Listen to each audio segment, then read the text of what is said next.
사랑과 평화다. 1권 제5장 자수한 베트콩의 자백.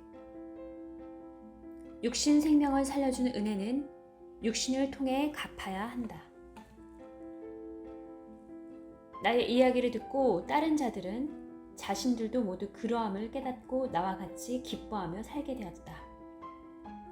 이같이 하늘의 은혜를 숨기지 않고 증거하며 그 은혜를 갚으니 하나님은 나에게 큰 능력과 사명을 주시어 세계적인 기적을 일으키게 하셨다.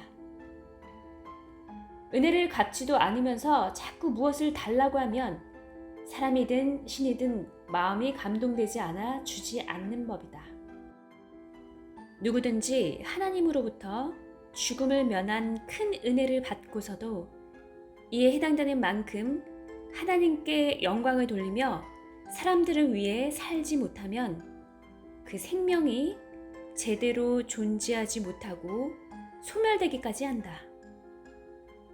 살려준 자를 위해 목숨 걸고 그 은혜를 갚는 삶을 살아야 한다. 이상으로 내 경험을 통해 오직 인간의 생명을 주관하시는 분은 하나님인 것을 알고 말하였다. 제6장 벼타작 생명타작. 벼타작 사랑과 평화의 작전. 어느 날 우리 중대는 연대로부터 작전 명령을 받고 아침부터 차량으로 이동했다. 어느 정도 가서 차에서 내려 도보로 논밭이 까마득하게 보이고 띄엄띄엄하게 집들이 있는 마을로 들어갔다. 그날 밤 야간 매복 작전을 위해서 들어간 것이었다. 마을 이름은 알 수 없었고 여기저기 띄엄띄엄 꽤 많은 빈집들이 있었다. 우리 중대는 이곳에서 낮에 대기하고 있다가 땅거미가 지면 200m쯤 앞으로 더 나가서 야간 매복 작전을 하려는 것이었다. 추수 계절이라 최명신 주월 사령관의 방침이 내려왔다. 농민들이 안전하게 추수할 수 있도록 대민 지원도 해주고 봉사하며 보호해 주라고 했다. 그래서 추수하는 주민들의 일을 돕기 위해 아침부터 일찍 나가서 주간 매복을 서주기로 했다.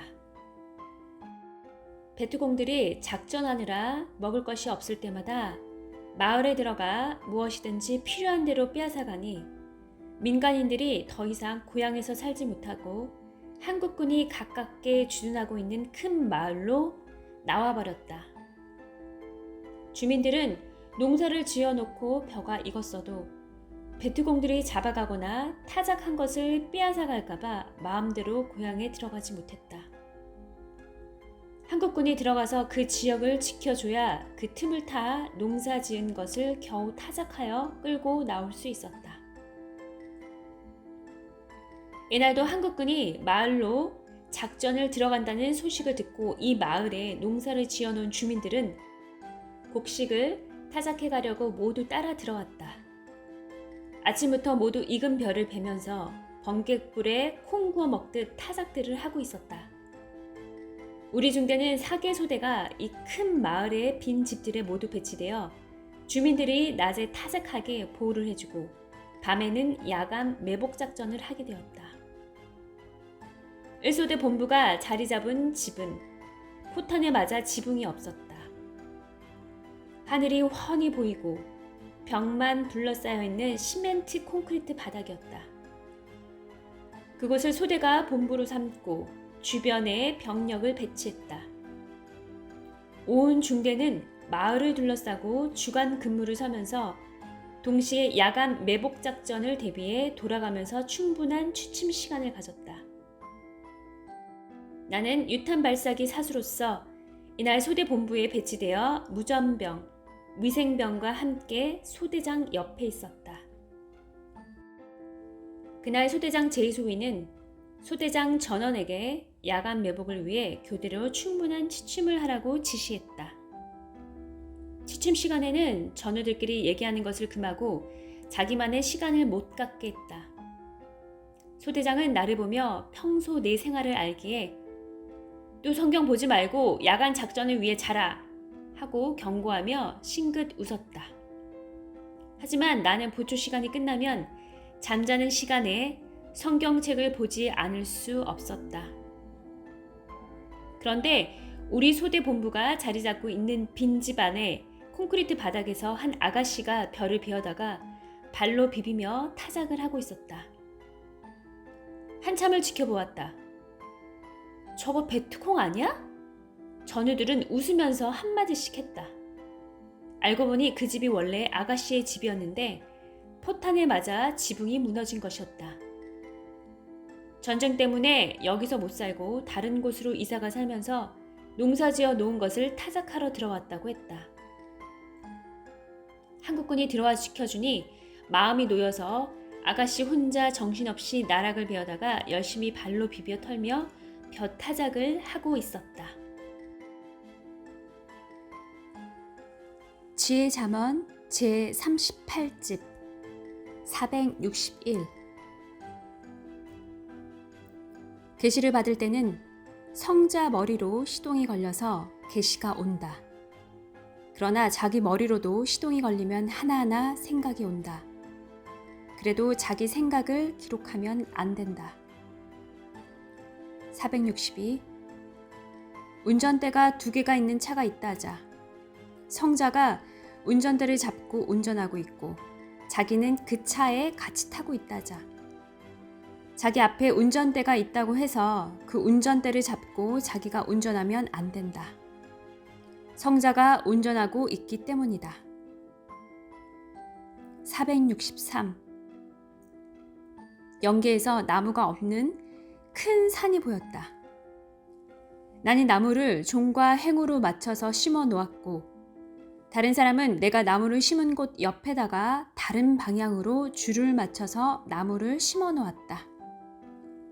그때 흰옷 입은 세 사람이 우리 앞에 오더니 내 옆에 있는 사람에게 종과 횡으로 안 맞추고 심은 나무는 다 뽑아라 했다.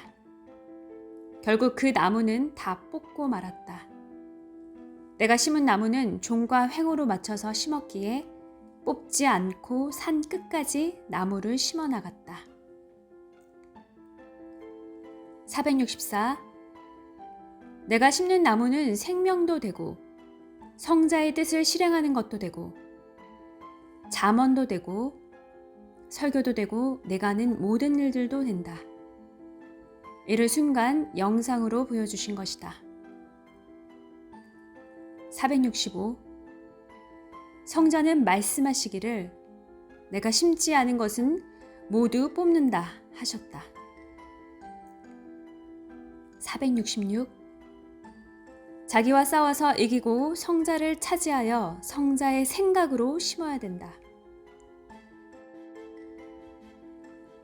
467 또 영계에서 한 장면이 보였다. 산 끝까지 가니 큰 바위 하나가 있었다. 몇 명의 사람들이 저 바위 멋있다 했다. 그 말을 듣고 쳐다보니 바위의 크기가 큰 방 하나 정도만 했다. 그런데 큰 소나무 한 그루가 그 큰 바위를 안고 있었다. 나는 그것을 보고 바위보다 소나무가 더 멋있다 하니 성자는 내가 한 말이 맞다 하셨다. 큰 바위는 경사진 곳에 있었는데 소나무가 바위를 안고 자랐기에 안전하고 튼튼했다. 바위와 소나무는 생명을 의미한다. 말씀을 의미한다. 그 바위 밑에 마치 동굴 속에 서리빨같이 뻗어있는 작은 수정 같은 돌들이 한 뼘 길이로 여기저기 널려 있었다. 나는 내가 찾던 자연석이라서 주웠고 내 옆에 있던 사람들은 자기들은 관심 없는 돌이라면서 주워서 내게 주었다. 그 돌은 생명을 의미한다. 또한 말씀을 의미한다. 생명의 보화, 말씀의 보화다. 468 성자와 분체를 차지하여 인생길을 가는 데 있어서 필요 없이 위험한 것들은 다 헐어버리고 그가 이끌어 주는 대로 가라. 469. 자기의 육적인 마음, 영적인 마음, 두 마음과 싸워서 성자와 분체를 차지해라. 그리고 성자와 분체의 생각으로 행해라. 그렇지 않으면 육적인 자요, 성자의 일을 하더라도 자기 의향으로 하는 자다. 470. 자기 의향으로 하면 교회에 부흥도 안 되고 불도 못 붙이고 끝난다. 자기 역시 거목처럼 크지 못한다.